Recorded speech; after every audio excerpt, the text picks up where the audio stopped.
Un saludo, mis queridos hermanos, en el nombre de nuestro Señor Jesucristo. Este es tu hermano y servidor, Daniel Cáliz, del Apostolado Católico Anahuín. Hoy, hace unos días que no pude grabar, he estado con algunos problemas de la espalda, pero primero Dios, ya estamos corriendo mejor que un velocista de 400 metros. Primero Dios, claro que sí. Mi gente, un saludo fraternal nuevamente. Este es tu hermano y servidor, Daniel Cáliz, del Apostolado Católico Anahuín. Quiero hacer una reflexión de una lectura que hice hace 4 o 5 días atrás en la liturgia de las horas, la cual está tomada de la carta del apóstol San Pablo a los Romanos, capítulo 12, versículos 1 y 2. Y esos dos versículos, vamos a ver que cuando entendemos el contexto lingüístico, o sea, cuando entendemos el original en griego en que Pablo escribió a los romanos, nos vamos a fijar que tiene una grandeza increíble, que le podemos sacar una grandeza espiritual, pero enorme. ¿Ok? Bueno, sin más ni menos, vamos entonces a proclamar esta palabra de Dios. Nos dice el autor sagrado: les exhorto por la misericordia de Dios a presentar sus cuerpos como hostia viva, santa, agradable a Dios. Este es su culto razonable. Y no se ajusten a este mundo, sino que transfórmense por la renovación de la mente, para que sepan discernir lo que es la voluntad de Dios, lo bueno, lo que agrada, lo perfecto. Palabra de Dios, te alabamos, Señor. Pues bien, vamos entonces a entrar un poquito en lo que es el contexto lingüístico. Primero, nos dice en el griego, dice, les exhorto. Esa palabra en griego, ¿verdad? Se dice parákalo. Y es una invitación, una exhortación. Exactamente así como nos dice San Pablo, ¿verdad? ¿Qué sucede? Si nos fijamos bien, esta palabra en griego, parákalos, hay otra palabra que hemos escuchado muchas veces que es similar, ¿ok?, a esta palabra. Y me refiero al paráclito, ¿ok? ¿Por qué? Porque el paráclito es el consejero, el segundo paráclito, que es porque el primero es Jesucristo, ¿verdad? Nuestro primer consejero es Jesucristo, porque Él vino a la tierra a guiarnos, a llevarnos, a orientarnos y a enseñarnos. Ok, pero entonces, el segundo, el Espíritu Santo, la única forma que puede llegar a nosotros es si es invitado. Por ejemplo, yo lo recibí por primera vez en el bautismo. Yo en mi confirmación reafirmé y acepté que ese Espíritu Santo llegara y se estableciera definitivamente en mi vida. Pero ¿qué pasa? Con el pasar del tiempo, mi vida va cambiando y se va alejando de lo que dice estos dos versículos, ¿verdad? Y se aleja el Espíritu Santo. Y yo reconozco luego que mi vida pasada ha sido una de perdición, de malgastada, hasta más no poder. Y entonces tengo que hacer un parácalo. Tengo que invitarlo de nuevo para que llegue a mí. Y claro, esa invitación requiere todo un proceso. Por ejemplo, yo tengo que salir de la vida de pecado. ¿Y cómo voy a salir de la vida de pecado?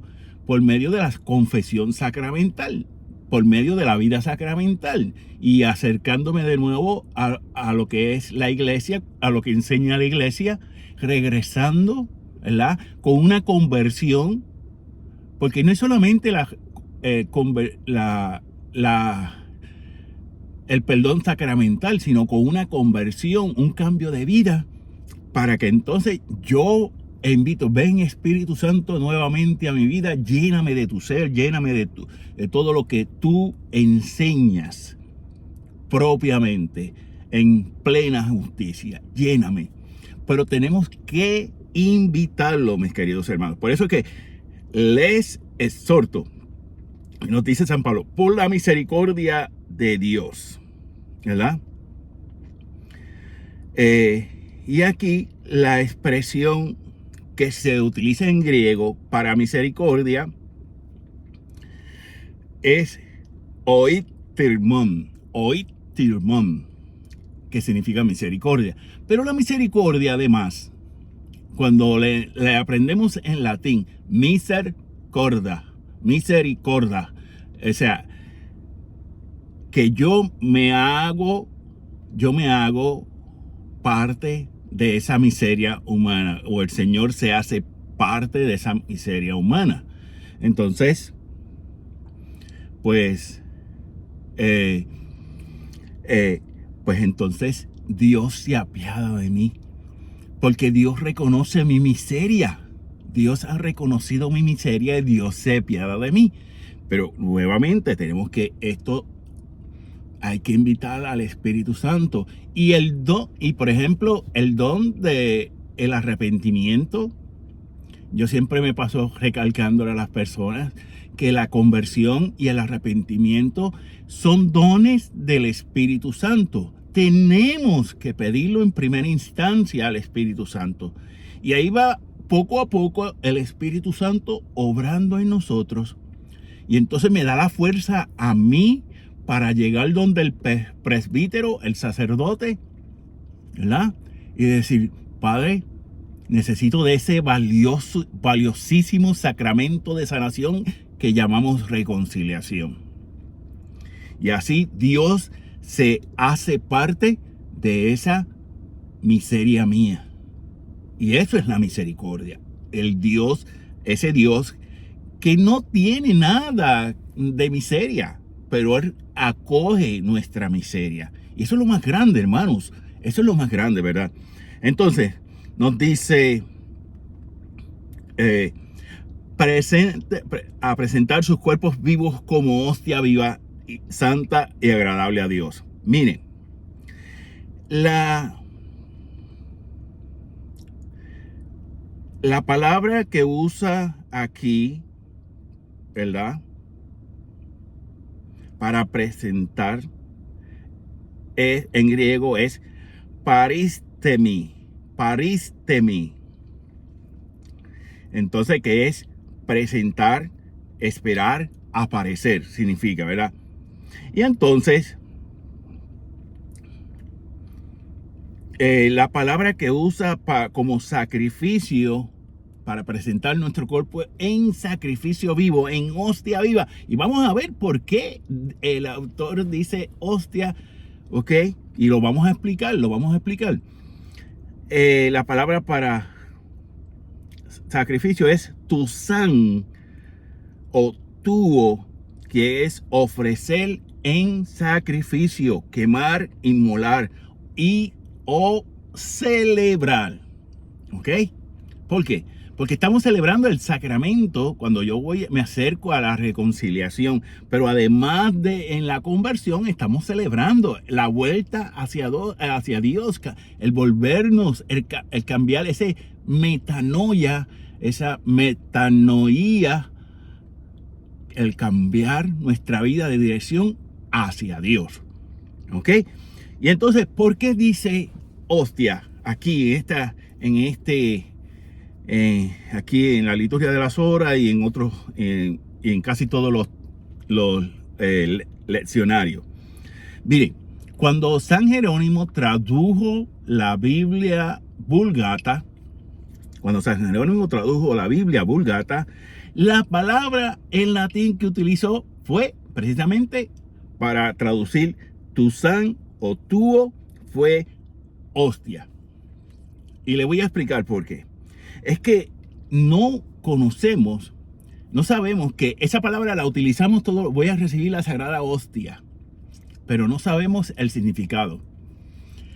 Esa es mi insistencia grandemente en que los católicos nos tenemos que reeducar en la fe.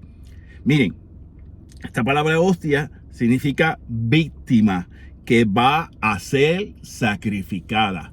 Eso es lo que significa, esa víctima que va a ser sacrificada, ¿verdad? Que va a ser quemada, inmolada, ¿verdad? Y entonces es por eso que ahora el español pasó directamente al latín, porque el latín se pronuncia igualito al español, ¿ok? Entonces, por eso es que nos dice el texto, les invito a presentar sus cuerpos vivos como hostia vivo, como sacrificio, como víctima de sacrificio vivo, santo y agradable a Dios, que es el culto razonable. ¿Qué nos está diciendo aquí con todo esto hasta ahora San Pablo?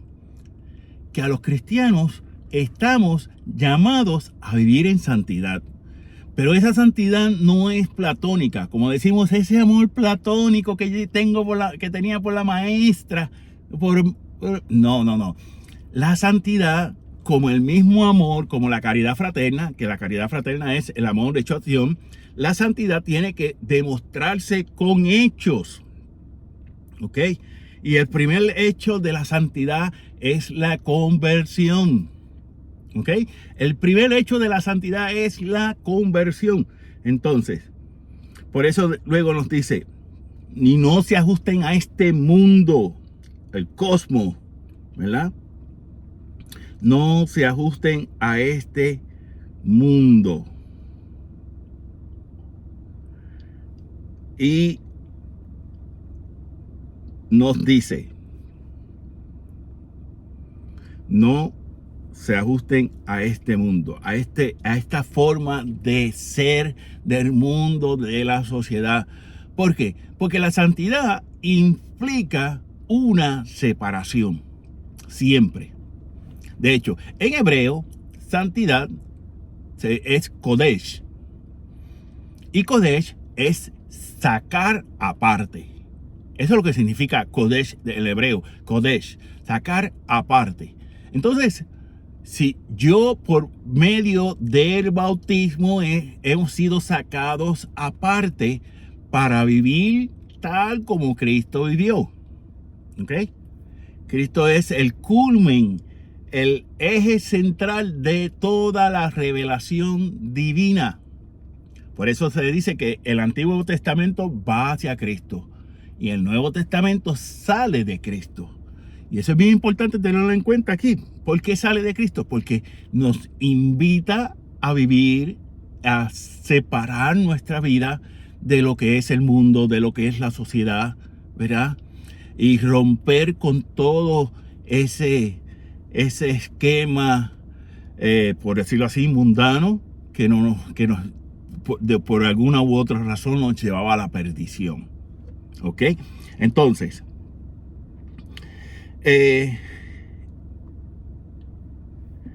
nos dice que es el culto razonable.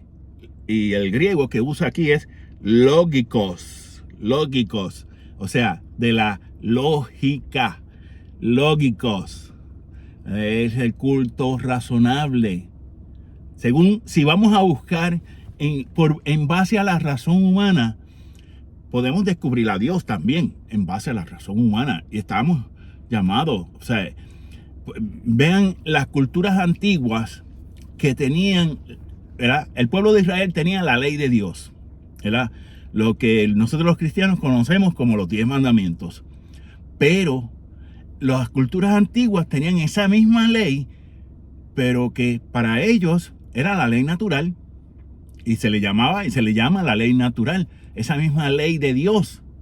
¿Por qué? Porque ellos entendían, por ejemplo, miren, estas culturas antiguas, los mayas, los incas, aquí cerca de nosotros, pegadito a nosotros, los taínos en el Caribe, los indios caribes también, parte del Caribe, valga la redundancia, conocían que el quinto mandamiento era malo, punto, no matar, no, y eran castigables. Estas sociedades antes de conocer a Dios castigaban, lo tenían como ley establecida, ¿verdad? Y era castigable, claro, ¿ok? Y entonces, es razonable, es el culto razonable, y además, ¿verdad? Es lo bueno, transformarse por la renovación de la mente,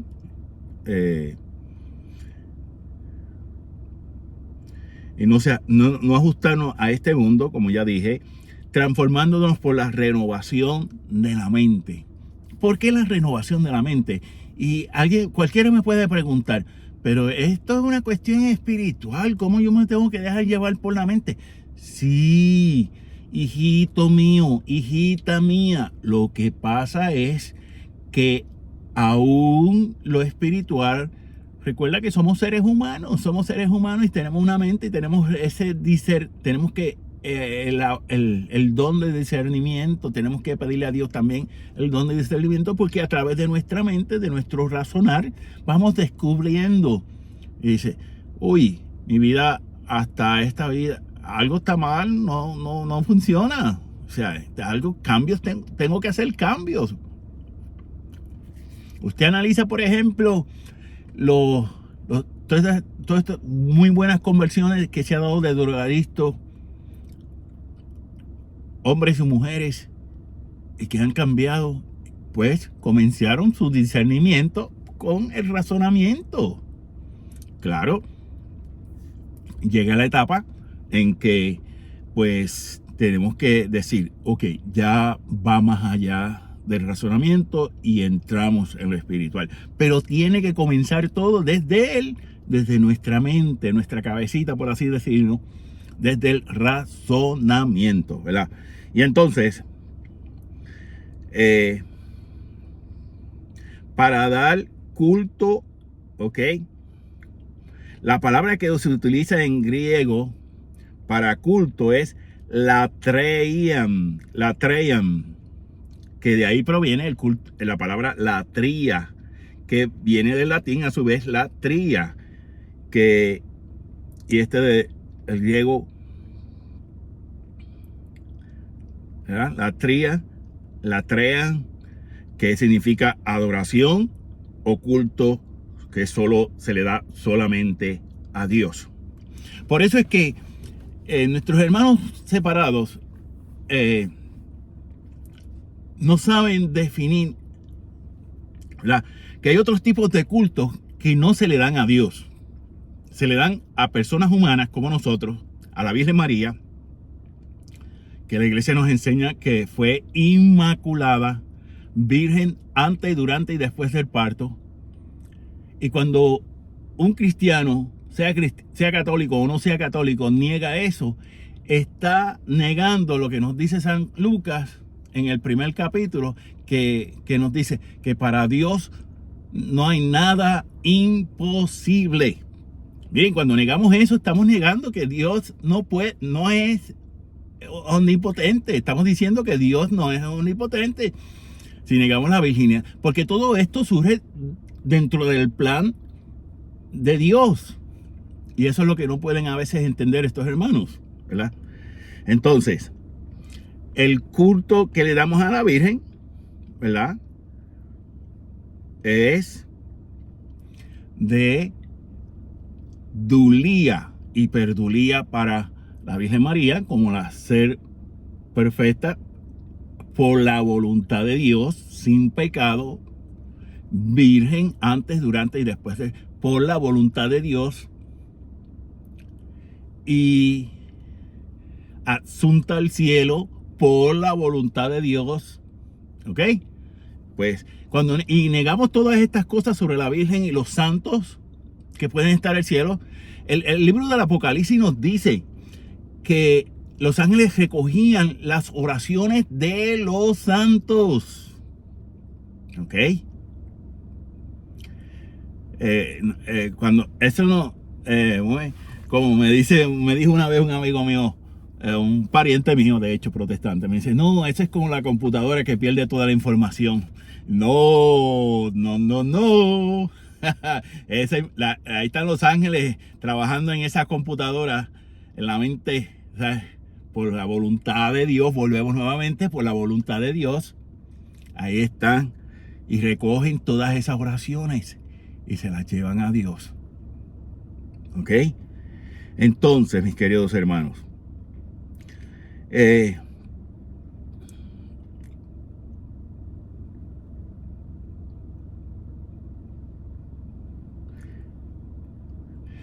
por eso es que entonces en estos dos versículos, mis queridos hermanos, ¿verdad?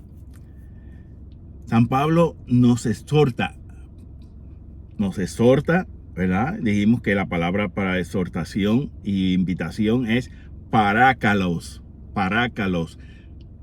y que está íntimamente relacionada a la palabra paráclitos, ¿verdad?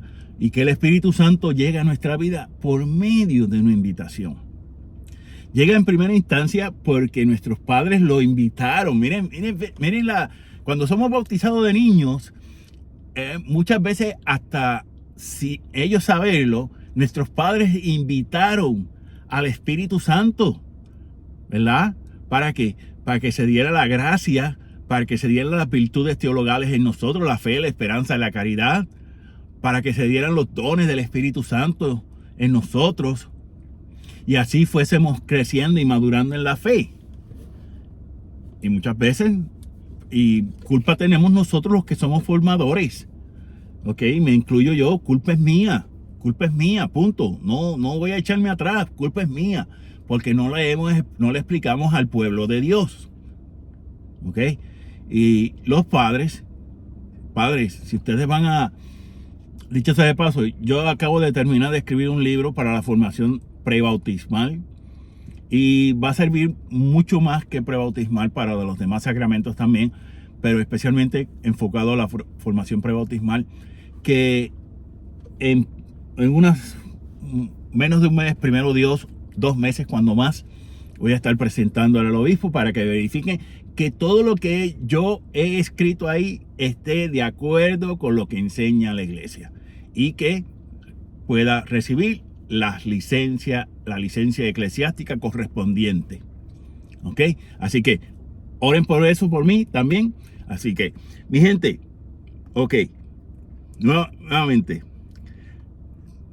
esto es una invitación que, ¿verdad?, San Pablo nos hace por la misericordia a presentar nuestros cuerpos como víctima de sacrificio, hostia viva, santa, agradable a Dios y culto razonable.